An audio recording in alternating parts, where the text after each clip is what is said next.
Olá, seja bem-vindo a mais um episódio do The Talks Podcast. E nessa nova temporada eu quero começar 2023 falando aqui sobre gestão, economia, investimentos e também educação financeira. E hoje o entrevistado ilustre aqui, o grande amigo Márcio Dimas. Márcio, seja bem-vindo. Obrigado, cara, por ter aceitado o convite de vir aqui no The Talks para conversar com a gente um pouco sobre a tua história, contar um pouco sobre a sua vivência dentro do mercado. E o Márcio Dimas, para quem não conhece, é um especialista aí na área do marketing e ele nada melhor do que ele mesmo para se apresentar, meu amigo. Obrigado aqui pela tua presença. Muito obrigado aí, Dean. Uma honra, né? Você está presente aqui no The Talks. Já tinha recebido o convite já no final do Saiu, ano. Né? Aconteceu. Aí, familiar, né? De urgente, não deu pra gente estar junto aqui, mas obrigado aí pelo convite, falar um pouquinho aí, um pouquinho de tudo, né? Um pouquinho de negócio, de marketing, de gestão, de investimento. É isso aí. Show, Márcio. Cara, obrigado mais uma vez. Então, esse aqui é um bate-papo, na verdade, né, pra gente contar um pouco da nossa história, da nossa trajetória, da sua trajetória aí no mundo corporativo. Já conheço um pouco aí dessa história, tendo em vista a parceria que a gente já tem aí há alguns anos, né? E, Márcio, falando um pouco aqui, para quem não conhece, né? Graças a Deus. Por favor, hein? Continue assim. Então, vamos lá, cara. O Márcio aqui, ele é Head de Marketing atualmente aí do Grupo Bemol, mas já atuou em diversas outras empresas, né, Márcio? Aqui, como Ambev, Unilever, Nestlé, Heineken, enfim, cara, conta um pouco da tua trajetória aí pra gente, Márcio. Só para falar primeiro, não é uniforme, nós não estamos sendo patrocinados pela Paulo Play. Mera coincidência, né? E eu não uso camisa verde, sou São Paulino, então não tá. Isso aqui é para atrair pro dinheiro, sorte pro dinheiro. Mas, bom, vou tentar resumir um pouco aí dessa trajetória. Eu estou na área trabalhando com marketing há uns bons anos, já há mais de 2 décadas, dentro da área de marketing, área de trade, comercial, gestão de negócios, inovação. Não sou de Manaus, eu sou do interior de São Paulo, uma cidade chamada Bragança Paulista, cidade próxima de São Paulo, hoje mais conhecido como Terra da Linguiça, Terra do Bragantino. Pois é, isso que eu ia falar, torcedor do Bragantino. Torcedor do Bragantino também.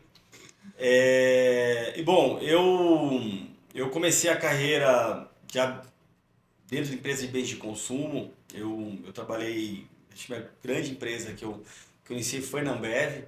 Antes tinha uma passagem de 3 anos na Inglaterra, onde eu fui estudar e fui viver um pouco, né, pós-faculdade.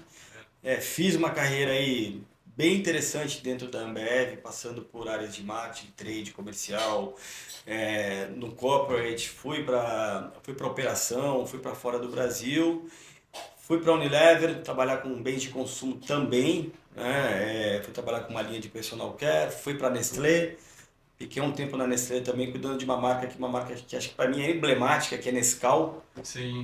Ser gerente de marketing da marca Nescau. Legal.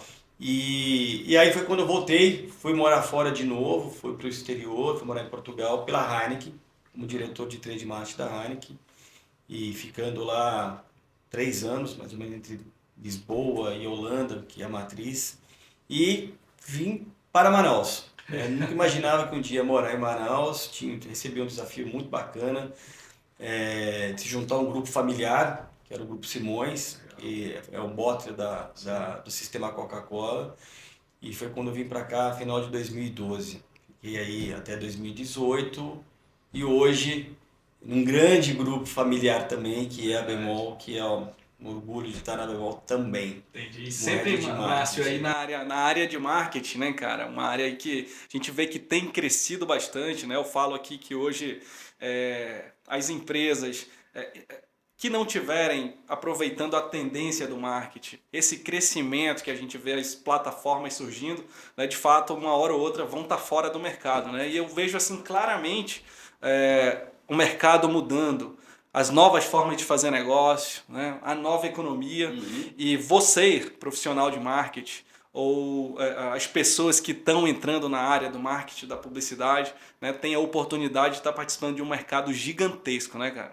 É um mercado gigantesco, ele tem uma ramificação muito grande, né? E o marketing, ele vem, ao longo das décadas, ele vem se atualizando e vem mudando muito até a forma de como você trabalhar. Acho que para nós, até para mim, que já sou de uma geração né, antes do século XXI, que fazia o marketing ainda muito voltado só para o produto, né, e você era muito focado dentro do offline, que é o que ainda impera dentro de investimentos de marketing, mas você vê essa grande mudança com o que a tecnologia, o que a internet, o que as novas ferramentas e métricas e o online vem trazendo. Então, se você não avançar, se você também não se atualizar, também você como profissional você vai ficar para trás também. Claro. Né?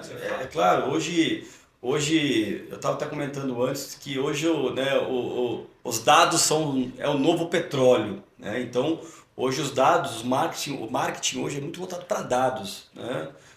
Não só apenas para o produto, até então antes era assim, em cima de produto, da produção. Você vendia o que você produzia. Perfeito. Aí você mudou. Não, hoje é assim, de acordo com a necessidade do meu consumidor. Então eu vou produzir de acordo com a necessidade que ele precisa. Hoje é comportamento. Aonde ele compra, conforme qual é a frequência que ele compra, qual que é o canal que ele vai comprar, se ele vai ter uma boa aceitação do produto, a questão de serviço. Então acho que isso faz com que todas as ferramentas que você tem dentro de uma jornada, você tem que começar a empregar e adequar. Né? E as empresas vêm mudando muito também, até a forma de como elas atuam dentro do mercado. Né? Seja uma empresa de bem de consumo, seja serviço, seja também do varejo. Sim. E os players, né, Márcio, que vem se atualizando e vem aproveitando essa tendência de mercado, com certeza vão sair na frente, né? Eu vou te dizer aqui, falando um pouco sobre esse projeto, sobre a gente estar aqui, né? Também surgiu como uma ideia, né? Nada mais de começar a fazer um trabalho de marketing, obviamente, de forma ali bem empírica aqui, enfim... nada assim. de Kotler, começar a falar sobre Kotler. Não, aqui, exatamente. Falei, cara, o mercado está crescendo, hoje tem diversas pessoas aí utilizando o mundo digital, levando de mais diversas fontes de informação. Eu confesso até que eu tento filtrar bastante o que consumir hoje, porque a gente é bombardeado em todo momento e às vezes eu até acho que a gente é monitorado por esse celular. Porque dia desse, cara... O que a gente está falando aqui pode ser que tenha algum aplicativo seu, que você deu um opt-in, você aceitou, e lá como ninguém lê, né, os termos, tá lá pequenininho, olha, você aceita, número 1. Tudo lá. Então o que você está falando daqui a pouquinho, a inteligência artificial vai funcionar e vai aparecer alguma mensagem para você de algum site de compras. Exatamente. Um dia desse, mas só para dar um exemplo, eu estava procurando pneu de carro. Pensei em comprar um pneu pro carro e tal. Quando eu fui vendo, meu celular era só pneu de carro. Falei, nossa, bicho. Você não pensou, você falou em algum momento. Procurou. Aconteceu, exato. E aí naquela informação ali já pegou, captou e aí começou a mandar. Ou seja, a gente é bombardeado também a consumir, né, cara? E isso é estratégia exatamente de você aí da área do marketing, né? Deixa eu te falar um pouquinho aqui, Márcio. Antes assim da gente entrar de fato aqui no nosso bate-papo, queria que tu falasse um pouco aí sobre esse período que tu passou em cada empresa. Pô, a gente tem cases aí da Ambev como um grande exemplo aí não só da parte de gestão, mas da parte de negócio, de incorporação também, né? A tua experiência junto com a turma lá do Marcel Teles, o Beto Sicupira, enfim, turma do G3 aí. Exato. Conta um pouco pra gente como é que foi essa trajetória. Olha, eu acho que eu tive a sorte de, quando eu comecei na Ambev, eu falo que eu sou filho de fusão, né? Eu entrei um mês antes da fusão. A fusão aconteceu acho que em junho, quando o Paulo Henrique Amorim foi lá e anunciou no horário no intervalo do Jornal Nacional, foi acho que junho de 99. Eu entrei na empresa em acho que abril, maio, pela Antártica. Eram duas grandes cervejarias, se duelaram assim, décadas no Brasil. 80% do mercado brasileiro elas tinham. Você não tinha muita escolha, né? Você toma de uma ou toma de outra. E eu peguei todo aquele momento, né, os 2 primeiros anos até o CAD aprovar, e eu falo que foi uma grande escola. Acho que eu cheguei em termos de carreira profissional, né, da minha carreira, eu tenho que agradecer, né, por ter passado esses anos lá. Acho que me identifiquei com uma cultura deles na época. Não estou dizendo que a cultura deles é a cultura que prevalece hoje, mudou muito também. E ela foi se moldando, né? Porque hoje é uma empresa global, deixou de ser uma empresa...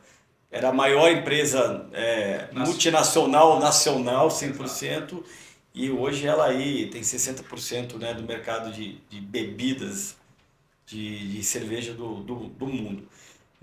Mas assim, ali foi importante porque, primeiro, eu trabalhava com grandes marcas, era uma empresa que tinha os maiores investimentos de marketing, de trade no Brasil, com uma cultura muito focada em resultados, em meritocracia, custos, e eu acho que isso é importante. Eu levei isso com uma forma assim, bom, eu fui contratado para entregar o resultado, né? Era um mercado muito competitivo, né? Assim, existia 70% do mercado brasileiro, mas você tinha outros players entrando aí. Como que eu faço para blindar tudo isso? E era um time muito novo, né? Acho que ainda hoje o time que trabalha lá dentro da Ambev é um time muito novo e assim, o que eu acho que é mais interessante e legal de tudo isso, uma cultura que nasceu verde e amarela, tupiniquim, como é que seja que fala, que começou com um modelo dentro de um banco, que foi o Garantia na época, né? Com Jorge Paulo Lema. Com o Jorge Paulo Lema e também com o trio que trabalhava lá. E isso está no mundo todo. Então você vai numa operação da Bembev na África, tem esses valores, esse DNA, essa cultura. Você vai na Europa, você vai na Ásia, você vai na América. Conseguiram levar essa cultura empresarial para lá, né? Foi muito bacana, foi ótimo e ainda eu sou hoje tenho grandes amigos lá trabalhando e continuo fiel também sendo consumidor também de alguns produtos deles, né? Nós dois, né? Aquela lavagem cerebral que nós tivemos, né? Não vai tomar Coca-Cola nunca, mordi a língua, fui trabalhar na Coca-Cola depois também. Olha aí, entrou aí pro grupo. Eu era xiita, eu era muito xiita, assim. Sabe aquele negócio de amigo que fala assim, cara, você é chato pra cacete, velho. Você só vai em bar, eu tenho esses produtos, você só toma isso por causa disso. E era assim, incorporava, mas era uma coisa que realmente acho que eu incorporo em qualquer empresa que eu passei, que estou, vestir a camisa. Né? Afinal, eles estão me pagando. Mas era uma coisa, acho que até too much, sabe? Era demais, assim. Eu lembro cenas de minha casa, dos meus pais, comprava Coca-Cola, eu abria e jogava na pia, assim. Nossa, Márcio! E de repente depois eu fui pro outro lado. Entendi, cara. Faz parte. Imagina. É momento. A gente tem que ser, né, cara? Você tá no time, você conhece, você tem que incorporar mesmo, né, cara? E aí tu já vem em seguida aqui para Manaus, Márcio? Não, acho que depois eu percorri outras empresas, fui para a Unilever depois, que é uma grande empresa de bens de consumo global também, com grandes marcas líderes, e de lá tive uma passagem rápida pela Nestlé, no corporativo em São Paulo, também na área de marketing, cuidando da marca Nescau, e foi quando eu fui para a Heineken em Portugal. A Heineken tem uma operação... Que depois foi incorporado também aí pela Bembev, né? A Heineken não. A única que não. A Heineken era uma empresa, continua holandesa, 100% holandesa, da família Heineken. Perfeito. Eu acho que hoje está, acho que é a segunda, terceira maior cervejaria do mundo hoje. Sim. Tem um produto, uma marca fantástica. Né? Se uma empresa que eu vejo que tem um marketing muito, cara, de alta qualidade é a Heineken. Tanto como marketing, como produto também. E lá em Portugal eles tinham uma operação até de uma cervejaria que é líder, que é a Sagres, uma cerveja muito forte, tem toda uma tradição, são duas grandes marcas que tem lá também em Portugal, e ela carrega também um simbolismo, né, pelo nome, por ser Sagres, da escola de Sagres, e ela é patrocinadora também dos principais times da seleção portuguesa, então acho que tem aí uma relação muito próxima aí com o país. Né? Então fiquei 3 anos lá e depois de comer bons bacalhais ali, acabei. Eu confesso que da próxima eu vou pedir uma cerveja pra gente, um bacalhau, porque tá dando vontade. Aqui, né? Pois daí eu vim pra cá. Coca-Cola também. Uma Coca-Cola, claro, com certeza. E vim para Manaus, fui trabalhar no Grupo Simões, também na área de marketing de trade, fui diretor de marketing trade. Pô, lá tu ficou bastante tempo. Você conheceu? Você eu tava lá, Simões, sim. Né? Fiquei lá quase, acho que 7 anos. Né? também um carinho muito grande, uma operação que eu falo, para quem não é da região amazônica, operar aqui não é fácil. Né? Primeiro você tem uma questão logística. Você tem que produzir, distribuir, entregar numa região onde as rodovias são rios. Né? E nem todo mundo entende isso. Assim, por que Manaus é muito caro? Porque tudo é muito caro? Porque você tem uma questão logística. Né? Você não tem estrada aqui. E aqui tem, talvez você não consegue chegar no teu destino dependendo da época do ano. Né? Então você tem todo esse desafio logístico aqui.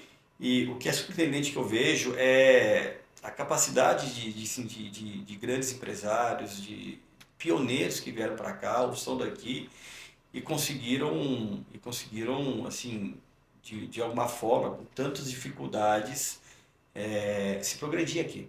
Né? Não é, a gente sabe que quando você está numa região onde você tem a questão geográfica, ajuda muito. Né? Então, eu falo que operar aqui tem que ter um conhecimento muito grande, né, da região, da área. E eu acho que aprendi, né, nesse período aqui, foi um grande aprendizado. Foi o Grupo Simões a referência pra gente, né, cara? Eu lembro na faculdade de economia, eu entrei na faculdade em 2007, Márcio. E naquele momento a gente estudava alguns cases locais, né? Então, pô, tinha o próprio case do Ulisses.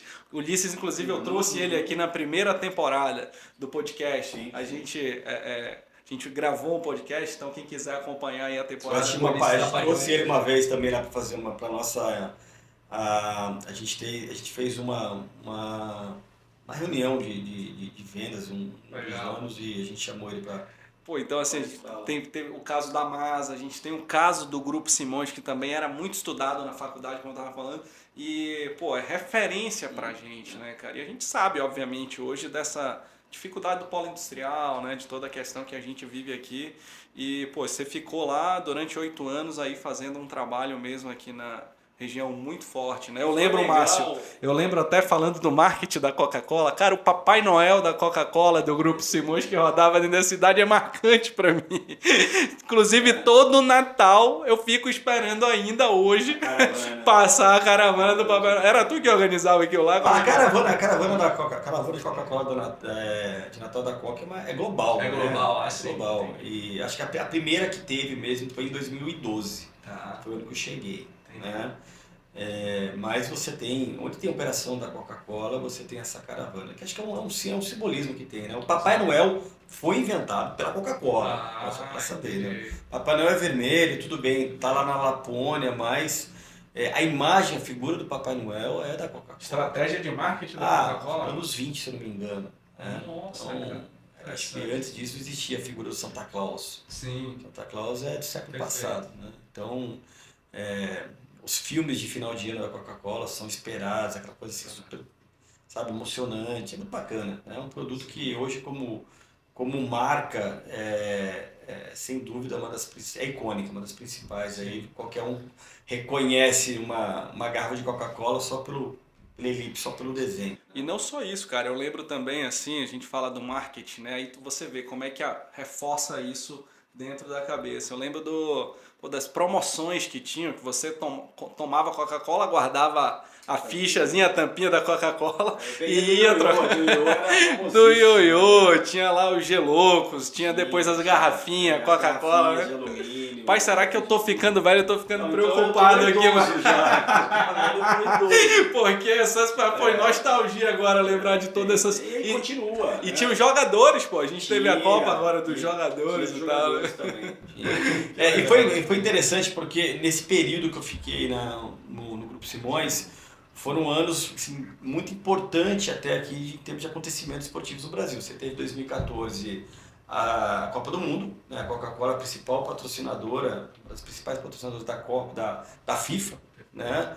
Você teve várias atividades, mas além de jogos pela seleção aqui na arena, o Trophy Tour que percorria todas as capitais para levar a taça. Né?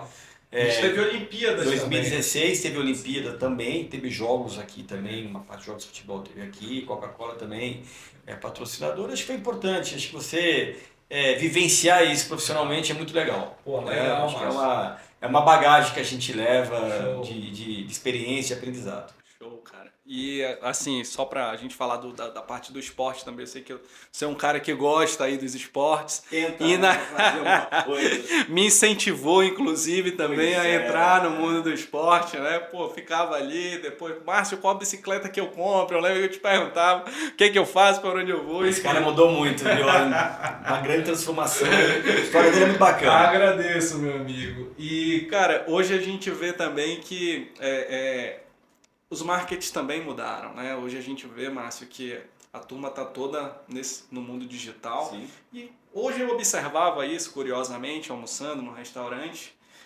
cara, que tinha uma televisão ligada e estava todo mundo olhando para o seu celular. Eu observei aquilo, inclusive meus filhos, que estavam comigo na mesa. E aí você para pensar, fala, de fato é um outro cenário, é um outro momento.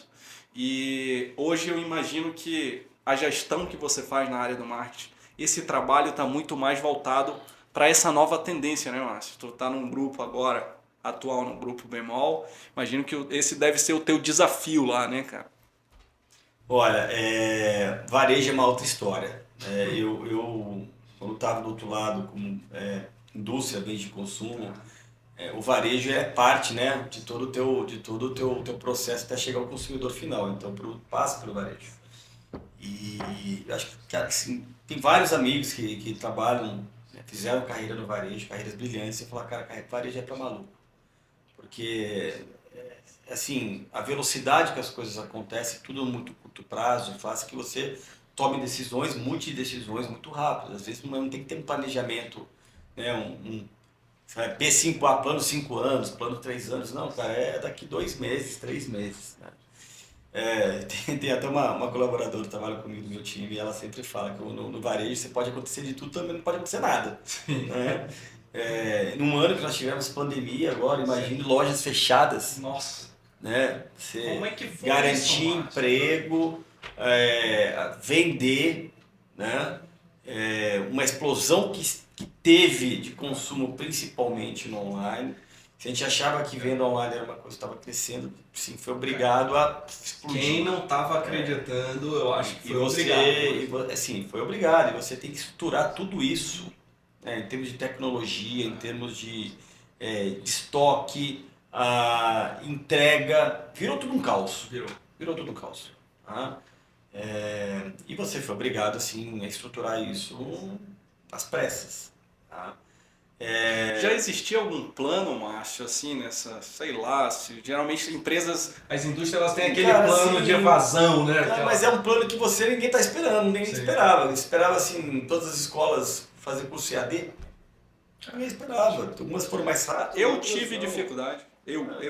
Para me adaptar. Trabalhar em casa, home office, com filho. Eu confesso que foram 3 meses para eu conseguir. O mundo não estava preparado para isso. Né? Ninguém estava. E depois que você começa a sair, você vê, bom, peraí, acho que realmente funciona esse modelo. Né? Talvez ainda você vê, tem muitas empresas que assim, não aderiram ao modelo de home office ou híbrido, não, tem que ser presencial. Mas você tem que ver, tá bom, quanto que você vai ter de produtividade para isso? Acho que é importante saber, olha, o teu colaborador está sendo produtivo, onde ele é melhor produtivo. Às vezes você tem que ter tomadas decisões ou um modelo de trabalho que você requer que você tem que ter contato diário com o teu time. Né? Eu acho que isso é um pouco também, acaba sendo uma coisa mais individual. Né? Nem todo mundo, e nem todas as áreas você tem que estar 100% trabalhando presencial. Né? Eu acho que há um ajuste que você tem que fazer aí e ainda vem acontecendo. Né? Você pega, por exemplo, vamos lá, Faria Lima. O que era Faria Lima antes e depois? E tem de espaços ali vagos, né? Porque as pessoas hoje não estão mais no escritório. Então, principalmente quando você vai para a tecnologia, para as empresas de tecnologia. Né? Então, as empresas de tecnologias hoje, elas só têm um espaço porque tem que ter, mas muitos deles trabalham dentro de casa hoje. Né? Então, teve essa mudança aí, muito, muito forte. Perfeito. E essa gestão, Márcio, aí exatamente já falando da estratégia, né, de gerir tudo isso, gerir esses dados que você falou hoje, é o marketing de dados. É um marketing que a gente pô, a gente é monitorado, né, que a gente estava falando. Como é que existem ferramentas que fazem isso? Existem programas, imagino, que a gente consegue monitorar isso? Como é que é o trabalho? Hoje, assim, as decisões têm que ser tomadas baseadas em fatos e em dados, né? É, Se hoje você tem um produto, um bem, um serviço que você tem que atingir o consumidor final, até um tempo atrás você conseguia atingir de que forma? Vamos lá. É, uma mídia offline. Você põe um anúncio na TV, põe um anúncio no rádio. Caro. É caro pelo valor, o valor absoluto é caro. Quando você tem uma divisão que é por mil, né, a gente chama de CPM, o custo por mil, dependendo pode ficar até barato. Mas o absoluto para você desprender, e você não tem como mensurar isso. Você não tem como mensurar, é um pouco empírico. Quantas pessoas viram o outdoor que está na rua, naquela avenida que passa 10 mil carros por dia, né? Eu não vou saber se aquela pessoa que passou viu um anúncio, comprou o produto ou um serviço. Né? Isso pode ser impactado, mas se aquilo vai gerar alguma conversão, a gente não consegue ver. Né? Então hoje, o que você tem do lado positivo quando você trabalha com uma mídia ou com marketing online? Com os dados, que você consegue mensurar. Você consegue chegar e falar assim, até para tomar decisão de investimento, olha, isso aqui me trouxe tanto de resultado, de venda ou de engajamento. Né? Então, quando você trabalha hoje com mídia performance, você consegue ter todos esses dados na mão e você tem relatórios, você tem plataformas que fazem isso. Hoje as grandes empresas de mídia, de tecnologia, o Google, sim, você tem hoje a Meta, né? O quanto que eles cresceram nos últimos 10 anos, 10 anos, não estou falando... quando eu falo assim que dados é o novo petróleo, né? O petróleo foi empresas que durante o século passado dominaram o ranking das principais e maiores empresas do mundo. Hoje você vai ver qual a posição que elas estão hoje, nas 10 maiores do mundo. Deve ter duas, pode ser, né, uma americana, mas a grande maioria é tudo empresas de tecnologia. Até a Amazon, que é a maior hoje, é um varejo, mas é uma empresa que nasceu digital. É uma empresa de tecnologia. Lá atrás, quando o fundador estava lá na garagem dele, lá, o Jeff Bezos, vendendo livro, ele já tinha todos os dados. Já estava lá capturando todos os dados, qual que era a frequência de compra dele, hábitos de compra, performance, tudo, né, para segmentar, para mineralizar tudo isso aí e depois transformar em outros produtos. Já nasceu digital. Né? Você tem outras empresas que foram para um caminho digital, foram obrigados, porque senão ela perdia para esse lado também, para um lado de uma empresa que já nasceu digital. Né? E aí, junto com isso, você tem também pessoas que já vêm digital. Hoje, a grande maioria dos profissionais já são digitais. Então, esse shift, né, de off para o on, sim, é muito importante. E quem veio de uma geração um pouco para trás tem que se adequar com isso. Senão, vai estar fora do mercado. Sim, e Márcio, a gente vê também pessoas, assim, a idade da turma que está consumindo tecnologia agora é geral. Antigamente você tinha a nova geração, a galera entrando e tal no celular. Pô, eu fico vendo lá em casa, meus pais usando TikTok, cara. Imagina um país que você tem 250 milhões de smartphones, tá? Uma população de 220, ou seja, é mais de um aparelho por pessoa. Né? Então a penetração é grande. Você tem hoje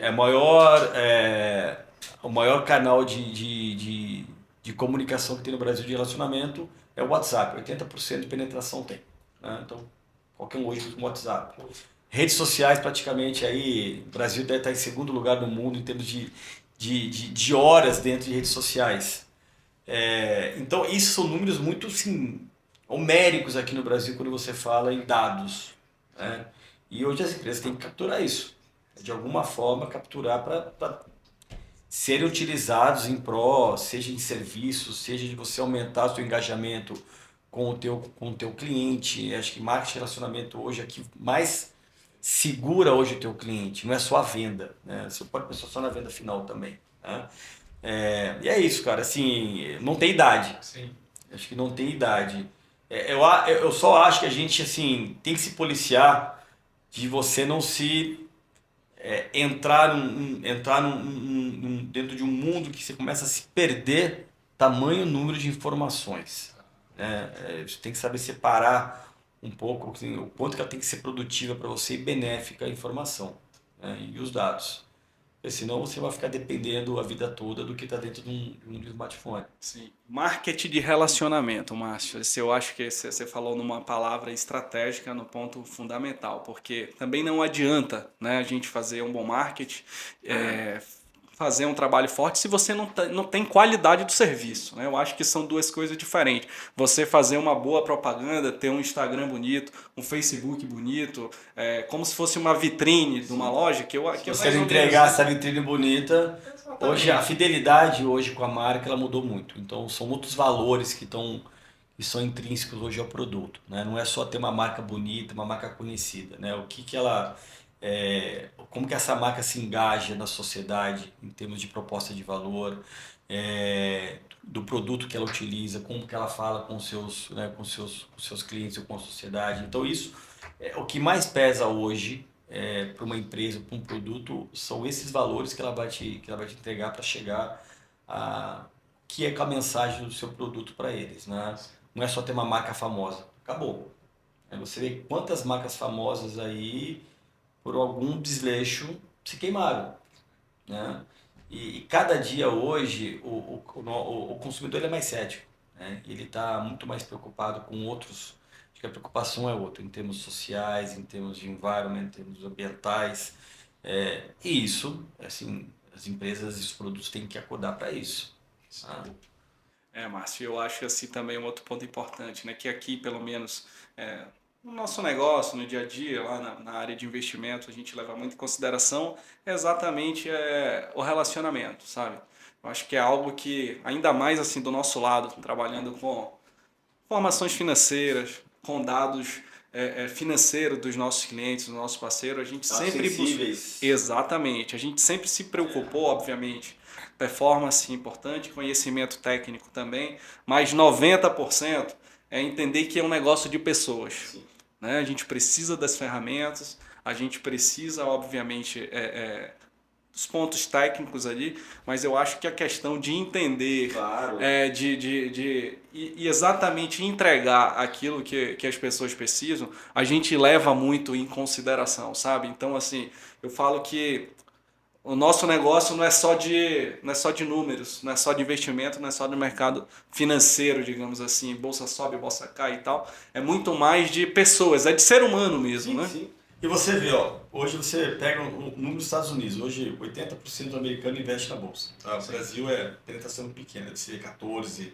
Vem aumentando, eu lembro que acho que o número de CPFs hoje na B3 aumentou cinco vezes nos últimos anos, que era uma base pequena. Exato. Né?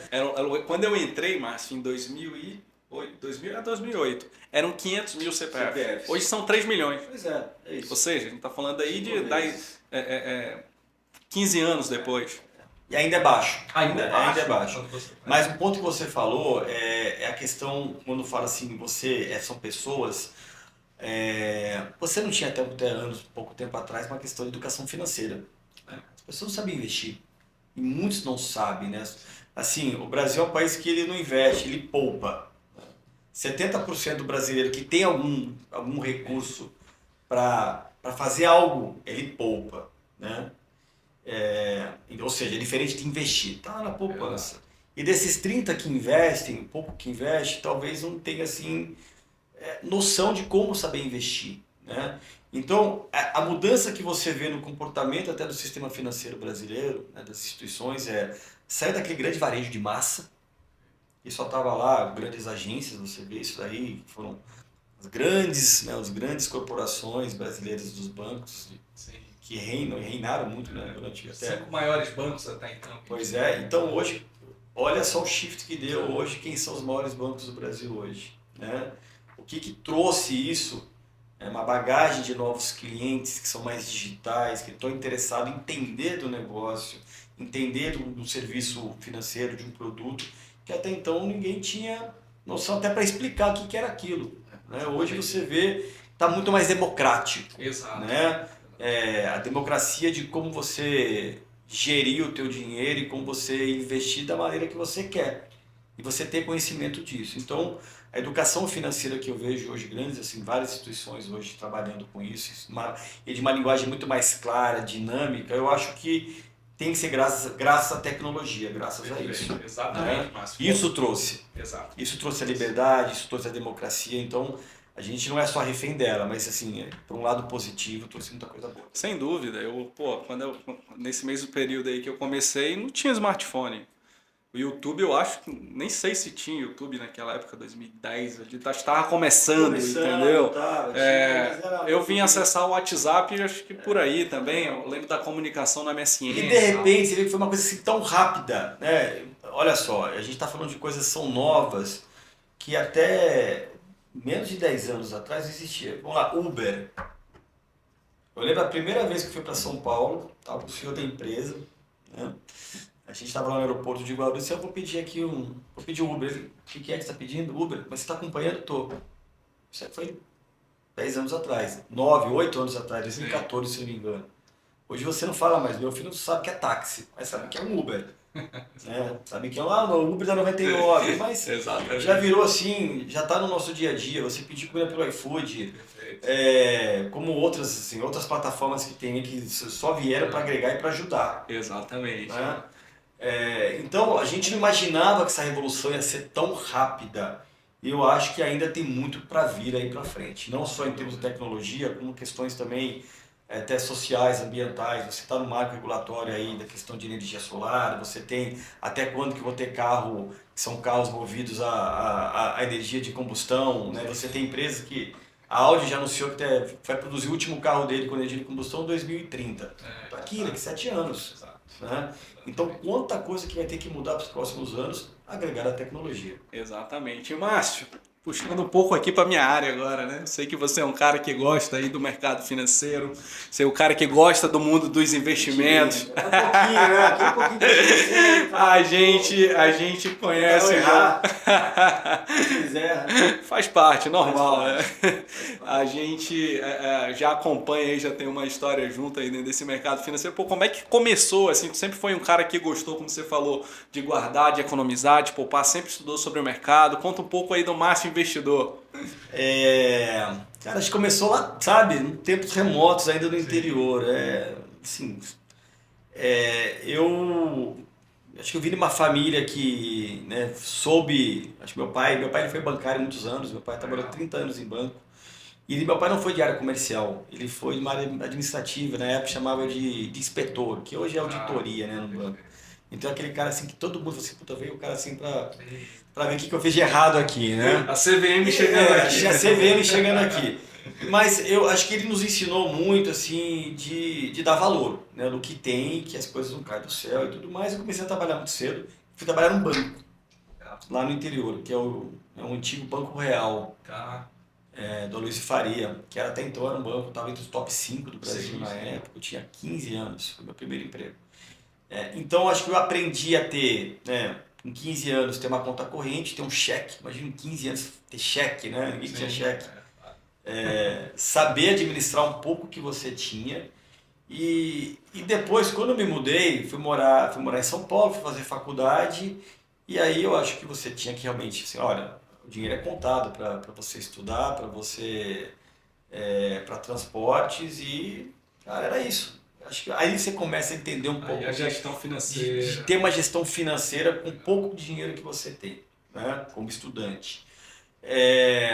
Você começa a trabalhar depois no momento assim, de investir, a partir do momento que você tem para investir, né? Porque senão Claro.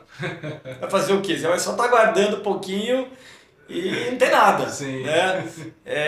Então acho que anda muito com o momento profissional seu, com quando você vai buscar aquela liberdade financeira. O que é liberdade financeira? Né? Às vezes tá bom, para mim pode ser uma coisa, para o Daniel pode ser outra, né? Talvez assim, em termos de o quanto que eu preciso para alcançar o sonhar tão liberdade financeira, né?